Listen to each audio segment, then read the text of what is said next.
dari Romawi. Sehingga berpencar. Kemanapun ia pergi selalu diusir oleh negaranya. Dari negara yang ditempati. Alih-alih punya harapan.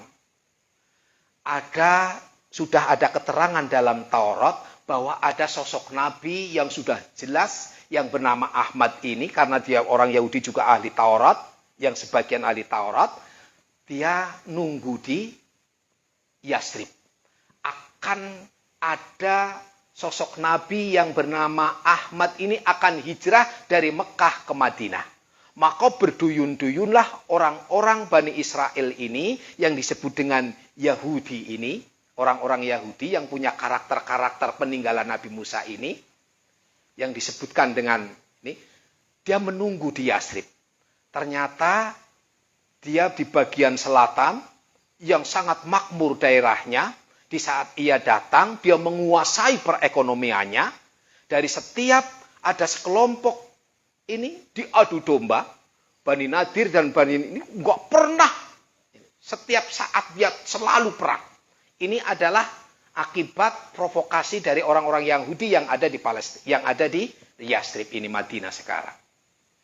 Dari proses ini, maka pada zaman Nabi pun mengusir Yahudi di Yasrib. Karena tingkah lakunya ini. Nah, siapa Yahudi sekarang ini, Bapak? Siapa Yahudi sekarang ini? Ternyata dari perkembangan setiap Yahudi ini, banyak orang Yahudi di setiap negara. Penungguan, penantian sosok Nabi sudah tidak ada. Apa yang harus dibangkitkan untuk mengembalikan orang-orang Yahudi yang berceceran di seluruh dunia ini? Maka dimunculkan sebuah magnet yang sangat-sangat kuat untuk menarik orang-orang Yahudi untuk datang ke Palestina. Maka dimunculkan ada sosok sebuah keturunan yang hebat di sana. Sosok Bani Israel, sosok putra Ibrahim yang bernama Ishak, punya anak Yakub dan keturunannya. Dia ingin mendirikan sosok yang hebat. Di sana ada Sulaiman dan Nabi Daud. Sosok sebuah nabi yang begitu hebat. Dia bisa menguasai angin, bicara dengan binatang. Bahkan angin pun diperintah semuanya. Sosok raja yang hebat.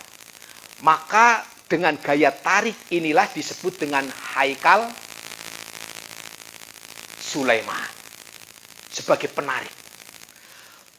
Maka sebagai simbol. Maka disebut di sana ada bukit yang namanya Zion. Zion. Dengan Zion ini, maka orangnya yang disebut dengan sifatnya disebut dengan Zionis. Maka sekarang kita muncul dengan namanya Zionis Israel atau Zionis Yahudi. Orang-orang yang sekitar sana berkumpul, ada 3 pilihan negara, Bapak. Ada 3 pilihan negara untuk ditempati kira-kira negara mana. Ada yang mengusulkan negara Argentina, ada yang mengusulkan negara di bagian Afrika, ada yang mengusulkan Palestina. Ada orang Yahudi ahli kitab yang benar-benar tahu bahwa kaum Bani Israel Yahudi ini akan habis, akan hilang di Palestina. Makanya ini menghindar. Tapi untuk menarik orang-orang Yahudi di luaran sana, maka digerakkanlah ke Palestina ini. Sehingga maka berduyun-duyunlah datang. Maka pada tahun 1948 menyatakan berdirinya negara Israel. Sebelum 48 ini, lobi-lobi orang Yahudi ini ke luar negeri ini sudah begitu kuat. Ke Amerika, ke Eropa, ke apa itu sudah begitu kuat.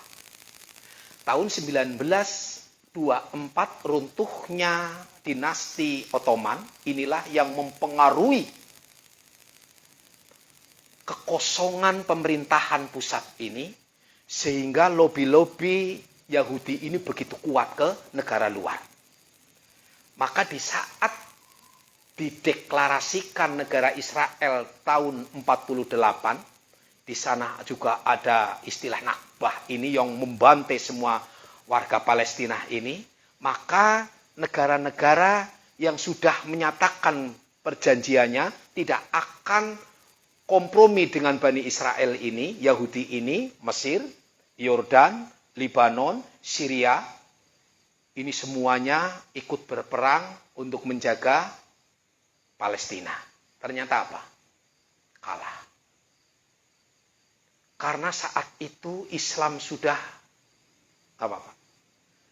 sudah tidak ada panutan seperti zaman dulu Ottoman ini. Mereka sudah mementingkan diri sendiri. Maka tahun 1967 perang lagi yang namanya Perang Arab, dan itu pun kalah. Bukit Sinai dan Golan ini dikuasai oleh Israel.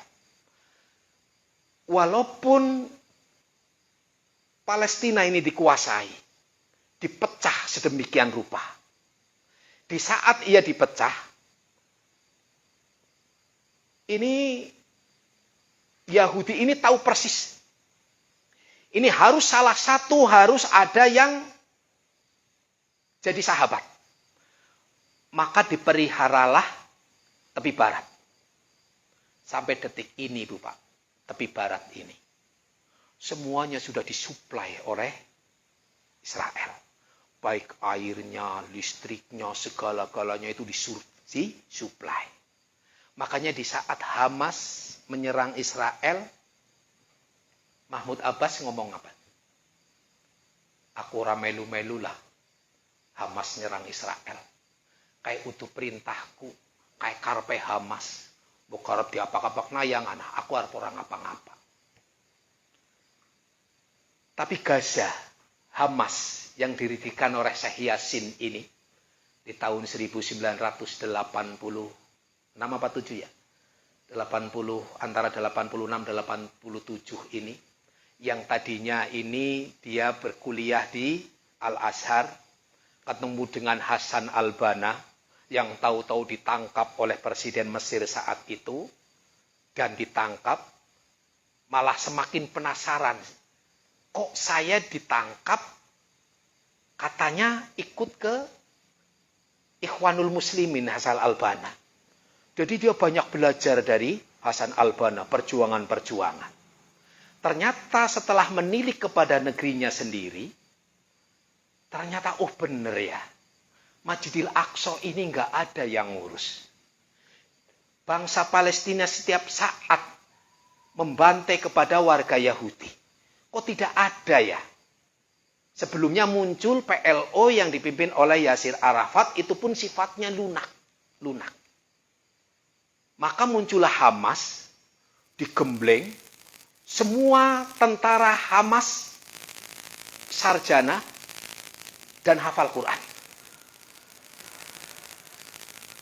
Inilah kelebihan Hamas saat itu. Nah, sekarang dia bukan Bani Israel yang dulu keturunan Yakub. Bani Israel itu artinya orang yang taat kepada Tuhannya. Sehingga kalau menyematkan bahwa Bani Israel ini taat, tentunya dia tidak pernah membunuh, yang harus menyampaikan perdamaian, harus mempunyai ketenangan dalam hidup, namun ternyata dia selalu bikin onar. Disematkan sebagai kata Bani Israel, ini sebenarnya tidak pas. Kalaupun dia sebagai Yahudi, hadna ilaika, yang bertobat kepadamu ya Allah, yang untuk bertobat, ternyata disematkan kepada orang-orang Yahudi ini pun tidak tepat. Tapi mereka menyatakan bahwa aku keturunan Yahudi ini. Hadna ilaika. Maka di Quran ini di saat disebutkan ada kata Bani Israel, ada kata-kata Yahudi, ada kata-kata Ahlul Kitab.